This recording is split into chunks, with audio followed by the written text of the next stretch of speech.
परम श्रद्धेय श्री स्वामी राम सुखदास जी महाराज की श्रीमद् भगवद गीता पर टीका का अध्याय 3 श्लोक संख्या 14 एवं 15। मुझे घोर कर्म में क्यों लगाते हैं? अर्जुन के इस प्रश्न के उत्तर में भगवान अनेक हेतु देते हुए आगे के 2 श्लोकों में सृष्टि चक्र की सुरक्षा के लिए भी यज्ञ अर्थात कर्तव्य कर्म करने की आवश्यकता का प्रतिपादन करते हैं। ओम श्री परमात्मने नमः।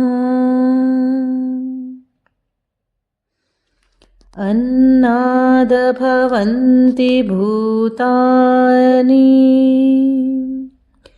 पर्जन्यादन्न संभवः यज्ञाद भवति परजन्यो यज्ञः कर्म समुद्भवः कर्म ब्रह्मोद्भवं विद्धि ब्रह्माक्षर समुद्भवम् तस्मात् सर्वगतं ब्रह्म नित्यं यज्ञे प्रतिष्ठितम्। श्लोक का शाब्दिक अर्थ। संपूर्ण प्राणी अन्न से उत्पन्न होते हैं। अन्न की उत्पत्ति वर्षा से होती है, वर्षा यज्ञ से होती है, यज्ञ कर्मों से संपन्न होते हैं। कर्मों को तू वेद से उत्पन्न जान और वेद को अक्षर ब्रह्म से प्रकट हुआ जान। इसलिए वह सर्वव्यापी परमात्मा यज्ञ अर्थात कर्तव्य कर्म में नित्य ही स्थित है। श्लोक की व्याख्या। अन्नाद भवन्ति भूतानि अर्थात प्राणों को धारण करने के लिए जो खाया जाता है वह अन्न कहलाता है। जिस प्राणी का जो खाद्य है, जिसे ग्रहण करने से उसके शरीर की उत्पत्ति, भरण और पुष्टि होती है, उसे ही यहाँ अन्न नाम से कहा गया है। जैसे मिट्टी का कीड़ा मिट्टी खाकर जीता है तो मिट्टी ही उसके लिए अन्न है। जरायुज, उद्भवज, अंडज और स्वेदज ये चारों प्रकार के प्राणी अन्न से उत्पन्न होते हैं और उत्पन्न होकर अन्न से ही जीवित रहते हैं। परजन्याद अन्न संभवः अर्थात समस्त खाद्य पदार्थों की उत्पत्ति जल से होती है। घास फूस अनाज आदि तो जल से होते ही हैं। मिट्टी के उत्पन्न होने में भी जल ही कारण है। अन्न, जल, वस्त्र, मकान आदि शरीर निर्वाह की सभी सामग्री स्थूल या सूक्ष्म रूप से जल से संबंध रखती है। जल का आधार वर्षा है। यज्ञाद भवन्ति पर्जन्य अर्थात यज्ञ शब्द मुख्य रूप से आहुति देने की क्रिया का वाचक है। परंतु गीता के सिद्धांत और कर्म योग के प्रस्तुत प्रकरण के अनुसार यहाँ यज्ञ शब्द संपूर्ण कर्तव्य कर्मों का उपलक्षक है। यज्ञ में त्याग की ही मुख्यता होती है। आहुति देने में अन्न, घी आदि चीजों का त्याग है।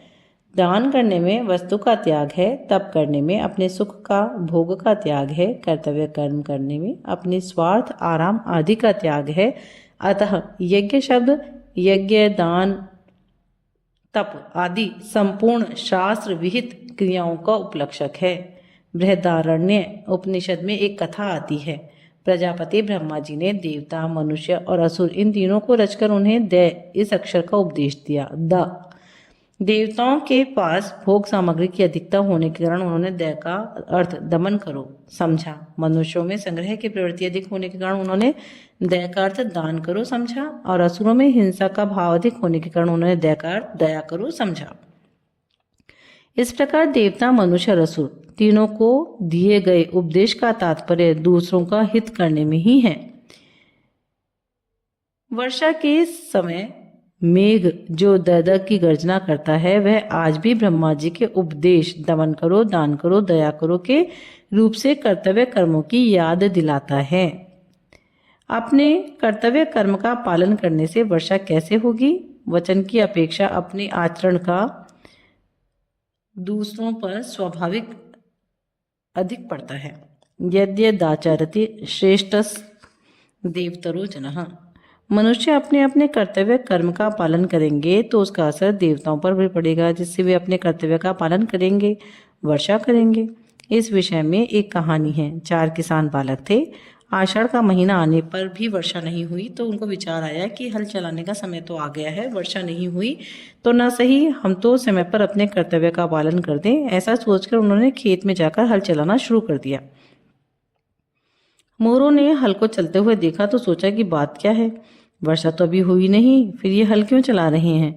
जब उनको पता लगा कि ये अपने कर्तव्य का पालन कर रही हैं तब उन्होंने विचार किया कि हम अपने कर्तव्य का पालन करने में पीछे क्यों रहें। ऐसा सोचकर मोर भी बोलने लग गए। मोरों की आवाज़ सुनकर मेघों ने विचार किया कि आज हमारी गर्जना सुने बिना ही मोर कैसे बोल रही हैं। सारी बात पता लगने पर उन्होंने सोचा कि हम अपने कर्तव्य से क्यों हटे। उन्होंने भी गर्जना शुरू कर दिया। मेघों की गर्जना सुनकर इंद्र ने सोचा कि बात क्या है। जब उनको मालूम हुआ कि वे अपने कर्तव्य का पालन कर रही हैं तब उसने सोचा कि अपने कर्तव्य का पालन करने में पीछे मैं ही क्यों रहूं। ऐसा सोचकर इंद्र ने भी मेघों को वर्षा करने की आज्ञा दे दी। यज्ञ कर्म समुद्भवः अर्थात निष्काम भावपूर्वक किए जाने वाले लौकिक और शास्त्रीय सभी विहित कर्म का नाम यज्ञ है। ब्रह्मचारी के लिए अग्निहोत्र करना यज्ञ है। ऐसे ही स्त्रियों के लिए रसोई बनाना यज्ञ है। आयुर्वेद का ज्ञाता केवल लोगों के हित के लिए वैद्य का काम करे तो उसके लिए वही यज्ञ है। इसी तरह विद्यार्थी अपने अध्ययन का और व्यापारी अपने व्यापार को यदि वह केवल दूसरों के हित के लिए निष्काम भाव से किया जाए यज्ञ मान सकते हैं। इस प्रकार वर्ण, आश्रम, देश, काल की मर्यादा रखकर निष्काम भाव से किए गए सभी शास्त्र विहित कर्तव्य कर्म यज्ञ रूप होते हैं। यज्ञ किसी भी प्रकार का हो, क्रियाजन्य ही होता है। संख्या, भीलवा आदि विषयों को भी वैद्य लोग जब शुद्ध करके औषध रूप में देते हैं तब वे विष भी अमृत की तरह होकर बड़े बड़े रोगों को दूर करने वाला बन जाता है। इसी प्रकार कामना, ममता, आसक्ति, पक्षपात, विषमता, स्वार्थ, अभिमान आदि ये सब कर्मों में विष के समान हैं। कर्मों के इस विषैले भाग को निकाल देने पर वे कर्म अमृतमय होकर जन्म मरण रूप महान रोगों को दूर करने वाले बन जाते हैं। ऐसे अमृतमय कर्म ही यज्ञ कहलाते हैं। कर्म ब्रह्मोद्भवम विधि। वेद कर्तव्य कर्मों को करने की विधि बताते हैं।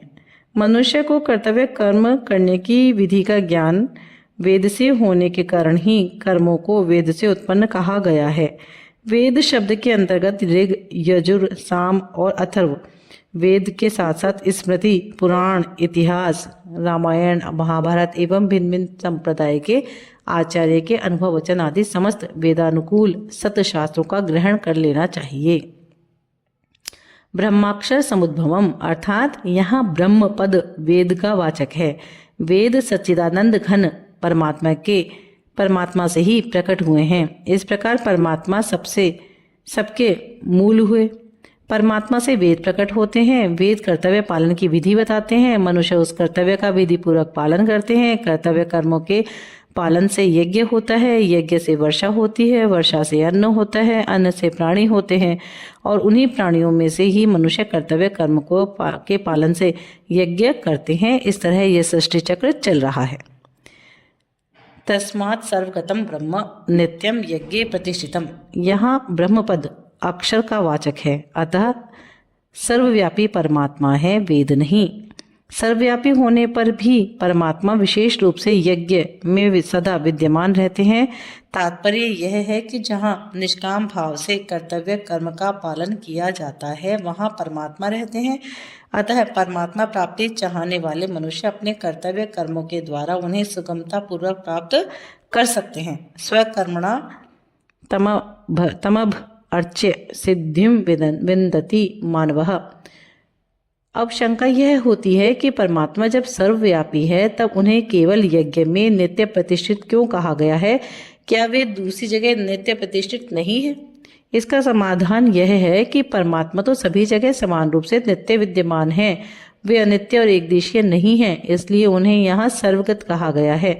यज्ञ अर्थात कर्तव्य कर्म में नित्य प्रतिष्ठित कहने का तात्पर्य यह है कि यज्ञ उनकी उपलब्धि स्थान है।